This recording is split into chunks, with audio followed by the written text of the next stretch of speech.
What's up, everybody? It's guubums back with another video. For those of you who don't know who I am, I'm a former rank 1 and a competitive player from NA. And yeah, I like making guide videos, and here's another one. So pretty much over the past couple of days, Riot released a patch, the first big patch of the set. And actually afterwards, they made a kind of adjustment to that patch to kind of fix some of the problems of that patch. So towards the end of the previous patch, we saw a lot of things getting really strong, such as 6 Ghostly, generally played through Senna, sometimes played through Kai'Sa, and Faded towards the end of the patch got really, really strong. These comps are still really strong now, but some of it has gone knocked down just a little bit. If you played before the B patch, which just happened yesterday on Thursday, Yone was really, really strong at that time, and then they gave him a couple nerfs. They also reverted the Bard nerf, which kind of makes Bard a lot stronger than he was because immediately after the patch, he just wasn't playable anymore. This is a general overview for I guess the tier list of what the meta really looks like right now. For this video specifically, I chose to not talk about comps that I've already talked about in the past. One of the last videos I made, I talked about Kog'Maw already, I talked about Bard already. And since those comps I already talked about, I didn't really feel the need to kind of put them in this video. But for comps that kind of changed how they played, or new comps that have popped up since my last video, I wanted to touch on them just because there have been adjustments made to some of these comps that either we found a different way to play them, or certain patches just made it so that you play it a certain way that we otherwise I guess didn't before. So I guess in general, the general overview is it's very reroll dominant. The only non-reroll comp in the game right now that's I guess strong is Kai'Sa, and it's 4 Trickshot, 4 Bruiser. We'll get into that a little bit later, and other than that, it's just Fast 9. So Fast 9 is still about as viable as ever. Most of the time you're just playing around Irelia Hui. Hui did get nerfed since the last time I talked about Fast 9, but Irelia is still really strong. Fast 9 in general is still really strong. But because it's a strategy that's more niche and kind of not that easy to get into, I figured kind of giving you guys an outline of the actual comps and setups to play is going to be a lot more productive, just because Fast 9 is just something you can't do every game, and it's really difficult to do even when you are given the opportunity to do it. So just being able to focus on kind of the different setups you can play is probably more important if you guys care about climbing. So the very first comp I have is Yone Reroll. So in the last time I talked about this comp, I guess the way we used to play it was generally played around Umbral. We quickly realized that Umbral was the much weaker way of playing it. Obviously, that is partially my mistake as well. As the meta developed, we figured out that this is the new way to play it, and it's the significantly stronger way to play it. So what are we doing? What are we looking at here, right? First and foremost, this is predominantly a reroll comp.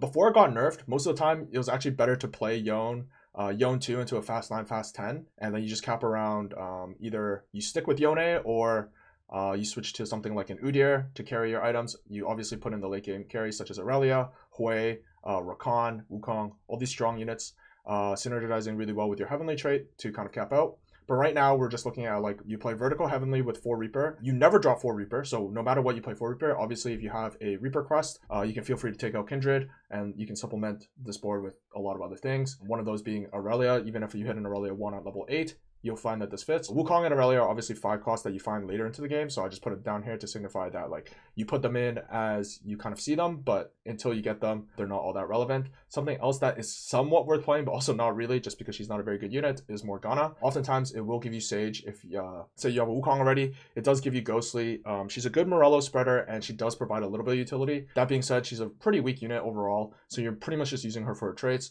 So she's not the strongest. So with this comp, it's pretty basic. You're building melee items on Yone, BT, Titans, Sterak's, another Titans.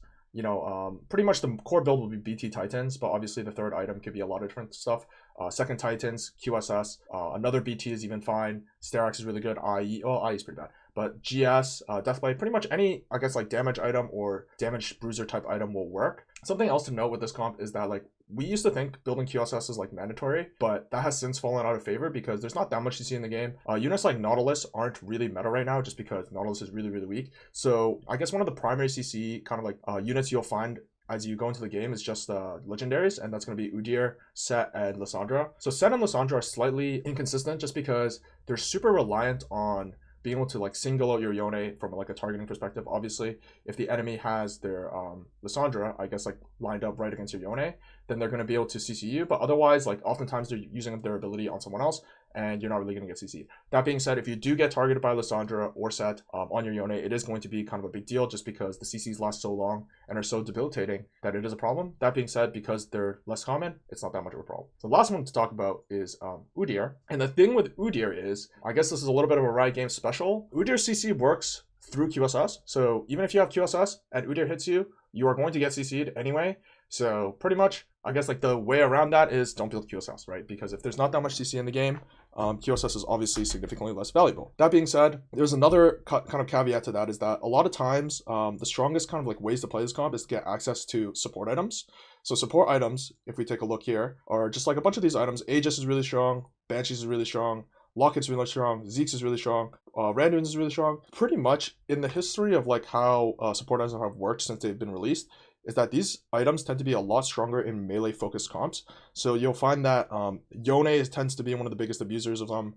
Duelist is another one. There's going to be a lot more bruiser comps probably as the meta progresses and as kind of like the set progresses. But even stuff like Gnar you'll find is really, really strong with support items. In general, support items are strong regardless, but like melee units specifically abuse them really, really hard.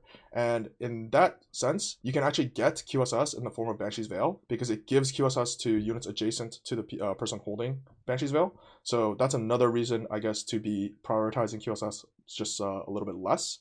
And in general, one of the strongest augments that you'll be able to get with comps like this is going to be like Support Cash, 5 Vintage, Help is on the way. Pretty much anything that gives you support items to really just buff up your 3 stars a little bit stronger. Obviously, once again, this is a melee comp, so you're going to be able to take advantage of that a little bit more. Otherwise, the strongest probably single augment you can get with this comp is Heavenly Crest or Crown. Crown's slightly worse, but it is still good. It gives you a Hodge, which you can place on either Kayn or Yone, most often as like a 3rd item. Obviously on Kayn, most of the time you don't have 3 items, so Hodge on Kayn is just really strong. And something like Keepers is also really strong, just because, same idea, Keepers is generally a melee comp focused augment. So anytime you get stuff like this, it's going to be really strong. All right, next up, we have a relatively new comp. This kind of came from China. They just buffed Kai'Sa in the patch, so this comp got a lot more popular after the patch, but was already catching some steam before the patch. Pretty much the way it works is you're playing around 3 Storyweaver early game. Normally that's going to look like Sivir, Garen, Riven, or Sivir, you know, it doesn't really matter, three Storyweaver units. And most of the time you're item holding Sivir in the early game for your Kai'Sa, and you want to be trying to find a Teemo as soon as possible. Teemo's the strongest 2-cost unit in the game right now. His DPS is just extremely high, and in this comp, the way it works is that because you are going fast 8, you're not really re-rolling Teemo, so you're not really going for that Teemo 3, but just putting items on a Teemo 2 will have him do like 3, 4, 5, even 6, you know, up to 10k damage in the late game, and that's not even an exaggeration, just because of how strong Teemo is. And as you get 4 Trickshot, obviously you are buffing up your Teemo a lot. Generally speaking, you just want to put random items on Teemo. Morello, adaptive, any mana item, Shojin, adaptive blue buff is fine. It doesn't matter. You don't have to feel bad about kind of like putting items on Teemo, just because you'll be holding him from the moment you get it to the end of the game. Sometimes you can, if you can find a Teemo 3, if you're fortunate enough to do that, it is worth having. That being said, it's not worth like sitting on level 6 to roll for it, just because you really do want to get to level 8 to kind of get this board online as fast as possible. Late game, you're camping out around Xayah over Bard, just because obviously Bard is a synergy bot. Doesn't really do much in this comp. Xayah with items, especially 2-star, is going to get really strong. She uses the same items as Kai'Sa, so late game, if you can find extra items for Xayah through late game carousels and counters, certain augments, it's going to be really, really strong. The only real augment that's like super, super strong with this comp is going to be the Trickshot augment. I don't remember what it's called off the top of my head, but it's like, I don't know, pretty much the way it works is that all your Trickshots will get an extra bounce that deals 40% damage. So it's pretty much getting like 6 Trickshot or like 4 Trickshot when you have 2 Trickshot. It's just adding like an extra trait to your Trickshots, and it is really, really strong. It also gives a Teemo and a Sivir. I think the tooltip doesn't say that, but it gives you a Teemo and a Sivir. So it's really strong way on 2-1 to kind of get your ball rolling, just to get your early game set up. And then obviously as you progress into the late game, you want to fill out your Galio with some tank items. Stoneplate is his strongest item, obviously because he taunts the entire board. But something I think underrated about Galio, and this is going to be relevant to another comp that uses Galio, is that mana items on Galio are really, really strong. So it's probably not worth super prioritizing, but as soon as you have 1 Stoneplate, going for a mana item, tank item, so that's either adaptive, redemption, or protector's vow, is going to be really strong on Galio, just because getting that first cast off increases his tankiness by a lot. He is a really high mana unit, 70 out of 140, so certain units such as like Soraka will mana reave, and then you'll only really be able to get 1 cast, whereas if you have at least 1 mana item, oftentimes that kind of gets you to your second cast a lot more consistently. Otherwise, just filling out your Kai'Sa with random AD DPS items is going to be really, really strong. Obviously Morello on Teemo is really good. But if you don't have Morello, feel free to go something like a red buff. Something worth noting with this is that 2 of the 3 Kayle upgrades at 3 Storyweaver is going to be really relevant. Both the attack speed and the shred are super relevant.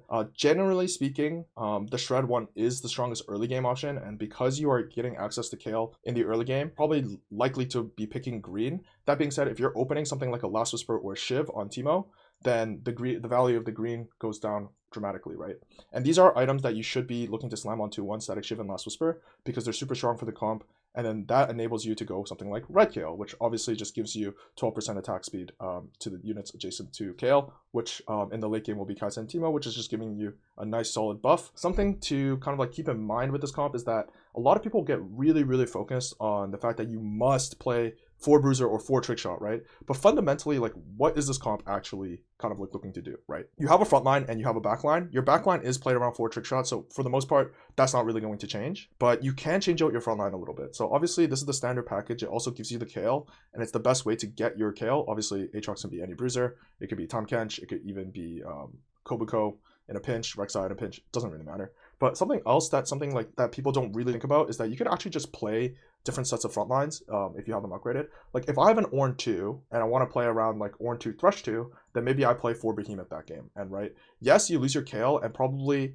on your average game, it's not going to be stronger than the 4 Bruisers. But like if you have an Ornn 2 and you have a Thresh 2 and you don't have a Galio 2 or Sylas 2, maybe you just have Galio 1 or Sylas paired, or maybe you just have one of them 2-starred, then playing something around this, maybe you have an Udyr as well, and just a random Behemoth, let's just say Shen because he's the best one. This is like a very suitable front line for this comp. Obviously, this allows you to get 2 out of 3 Ink Shadow, so if in the case that Ink Shadow is, gettable through either an Augment or late game Carousel, you can also get Ink Shadow, which could give some power to your team that you otherwise wouldn't have. There are certain Ink Shadows that are like stronger than others. Bombardment tends to be quite strong. Toxin removes the need for your team to build something like a Morello or a red buff, just because it's providing you that wound anyway. That being said, it's not something that's like super common you'll find, but it is worth noting, and it's going to be a mistake that especially a lot of newer players make, is that they get way too focused on the fact that the guides and the videos all say, oh, you have to play 4 Bruiser, 4 Trickshot. Pretty much that's not really how the comp is. It's just front line and back line, and your back line's playing around Trickshots, so let's just find the most suitable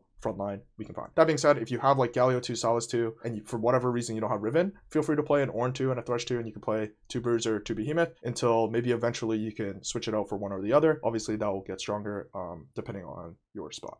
Finally, once you go 9, you can just fill it out with something random. Most commonly you'll see Rakan, just because it gives you Altruist with Riven. It gives you more frontline. Generally speaking, this comp doesn't really lack damage, so having something like a Rakan giving your team a lot more survivability is really valuable. On to the next comp.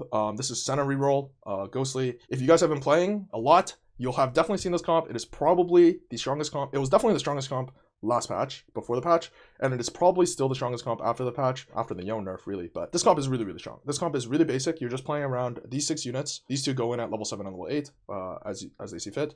And something to note with this comp is that the Ink Shadow tattoo that you get is actually really important. So the single best one is going to be Tattoo of Protection. Generally speaking, the frontline ones are just a little bit better. Another one that's really strong is Tattoo of Bombardment on Senna. Functionally just gives her more damage. If you get something like Tattoo of Force, it's something you can put on Senna early game, but it's not generally that good just because it gives you 35 armor and MR, something that is generally probably better on something like an Aatrox or something on your frontliner. But late game, you do want to be moving into Kayn, obviously, as you get your Kayn online. This comp is interesting because the damage profile of this comp is actually split semi half and half between physical and magic. So you want both physical and magic shred when playing this comp. And that's going to look like you want Last Whisper on your Senna, you want Even Shroud, and you want Spark. I'd say Spark and Last Whisper are generally the best ways of kind of like accessing this type of armor and MR shred, but obviously going for a Shiv is fine, going for Even Shroud is fine. Otherwise, you're just filling out your Senna with casual, standard AD DPS ranged items. Last Whisper, IE, Giant Slayer, Red Buff, Deathblade, all really strong. Hurricanes, all really strong. And you're filling out your Alawi and Shen with just standard tank items. The actual formation of these don't really matter as long as like you're just putting on your upgraded unit. Most of the time you're going to have Shen 3 and you're not going to have Alawi 3. That being said, if you have Alawi 2 before you have Shen 2, you're probably going to be itemizing your Alawi. Maybe later on you can move it to Shen if you hit a Shen 3, but you just want to be itemizing for what you have at the moment. You can build those items. So if you have an upgrade Alawi, obviously you put it on Alawi and so forth. This comp is really basic. You're trying to look for something like a Caitlyn, Senna, and then one of these ghostly units in the early game. And then at level 6 on 3-2, you just roll down, try to hit Senna 2, at least one of these upgraded. Generally you want 2. Most of the time by then you'll have like a Jax 2 or a Caitlyn 2 already, so just like by virtue of looking for the other units. So generally that board will be stable for all of stage 3, and then as you get to stage 4, you're obviously looking for being able to hit these guys upgraded to 3 stars. Ghostly Kai'sa is really strong in this comp. You just put it on any tank. Don't put it on Senna. It's really weak. Ghostly is a team-wide buff. Really just want to be putting it on a tank of some kind. Sometimes a random Jax 3, say you hit a bunch of them, is also worth going for. Once again, it's just more frontline. This is a frontline centric comp, so being able to get prioritize frontline items is really important. You can kind of get by with lacking backline items just for a little bit. Obviously, by the end of the game, you will want your 3-item Senna, and some tattoos will be able to replace one of these third items, such as Fury, Toxin, and Bombardment. But obviously, that's going to be a game-by-game basis. Otherwise, just filling out your Kayn with standard Kayn items is going to be really strong. BT, Sterax, GA, Edge of Night, Titans, all that fun stuff is going to be good. Morgana, don't even bother with her. You shouldn't be putting her items on her, with the exception of Morello, just because sometimes you need anti-heal, and she's going to be a good applier of Morello. Okay, next up, we have Faded. So this is a comp you've probably already seen. There's been a lot of guides coming around, but I figured I'd just talk about it just because it hasn't been really talked about, or I haven't personally talked about it that much. I did release a video of me playing the comp if you want to check that out, but this comp is really basic. It's really just played around Yasuo 2-star. So if you have Yasuo 2 in the early game, you should already be looking for like Yasuo, Kindred, Ahri, 3-man cell, and you always want to be binding Yasuo and Thresh for most of the game, and then switching into Thresh and Set in the late game. And yeah, you can just put all your tank items on Yasuo, so it'll be like Stoneplay in the early game, Redemption's fine, any random tank item, Sunfire, all that fun stuff is really good. You can item hold Aphelios items on anyone. Obviously, ideally you have an Aphelios 1 either from a drop or you get a lucky shop.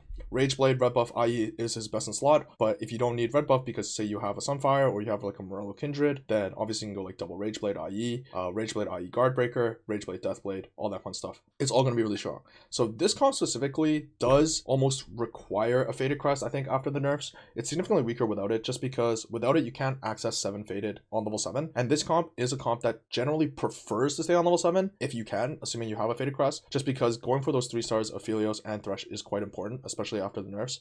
Pre-nerfs, a lot of people were playing this just with 2 stars, so you try to go 9 and cap out that way, but now it's a little bit different. I think I guess like it's important to kind of like look at some of the more niche scenarios you run into. So say you have like a Thresh drop, a Yasuo 2 and an Ahri or a Kindred early game. You don't have Aphelios items, you don't have bows, you don't have swords. Generally what that means is you'll either have tank items in the form of like Cloak Belt chain, so you can make like a tank item, Sunfire, Stone Plate, I don't know, something like that is going to be good. But also just building something like an Archangels on your Ahri or Kindred early game is going to be really strong, and will allow you to get to like those 3-2 and 3-5 and 4-1 spots where it allows you to start rolling for your Aphelios and Thresh. And yes, you might think it's like, oh, it's a wasted item. It's really not, because eventually you'll be able to move Archangels to Syndra, which is her best item, and it's just like being able to get you to where you need to go is something that's really important and a little bit underrated, especially at lower levels of play. Like it's fine to have an Archangels on Kindred even though it kills my Rod for my Rageblade, just because you'll save so much HP in the early game by doing so. And also something that is probably worth noting, but not going to be the most, I guess, common scenario, is being able to go for Kindred 3-star. So they actually buffed Kindred by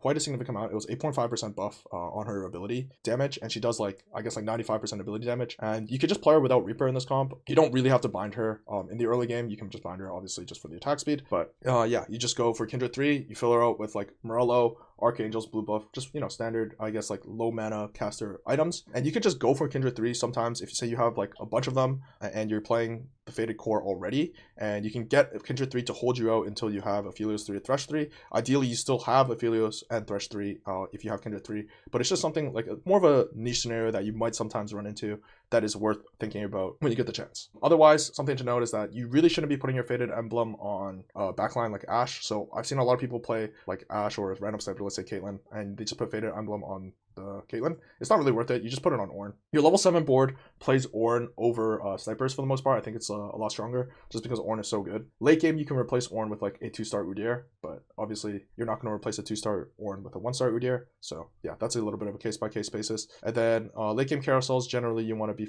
filling out items for your Syndra, and yeah, that's the comp. Obviously same with Set, but once again, that's a late game scenario. Finally, I have 7 Storyweaver Kayle with Zoe reroll. This comp is extremely strong. So you actually ideally want to go for Zoe 3 and Soraka 3, but given that they use the exact same items, it's going to be really, really tough. You'll notice that my Kayle, even though I have 7 Storyweaver, I only put 2 upgrades. The main thing you want to go for is just like making sure you're going for double blue. So something I will kind of like caution you guys against is that blue Kayle on 5 Storyweaver is really, really weak. So sometimes you'll see people go like double red on 5 and 7 just because the 5 version is so weak. Say you're on a win streak, it's better to go red just because it will kind of tie your early game and mid game over a little bit better. But late game, you do ideally want to have blue. And the way this works is it literally will just one-shot people's boards. Generally want stuff like that gives you some sort of healing. Harm Assist, obviously a Storyweaver quest allows you to drop Garen for anything useful, honestly. It doesn't really matter. Generally, I think it's like Wukong is the best. Gives you Sage, gives you Heavenly. But assuming you don't have Wukong, like a bunch of stuff can work. Morgana is fine, Diana is fine. Pretty much anything that just gives you a synergy is fine. And then you want to fill out your Zoe items with just like standard AP low mana caster as well. She has 60 mana, so it's a little bit different than like Teemo and Kindred, but for the most part, it's still the same idea. Like Adaptive Helm, Blue Buff, and Shojin all work. And then you do want to do Archangels, Gunblade, Rabadons, Jewel Gauntlet's a little bit worse, but Jewel Gauntlet's even fine.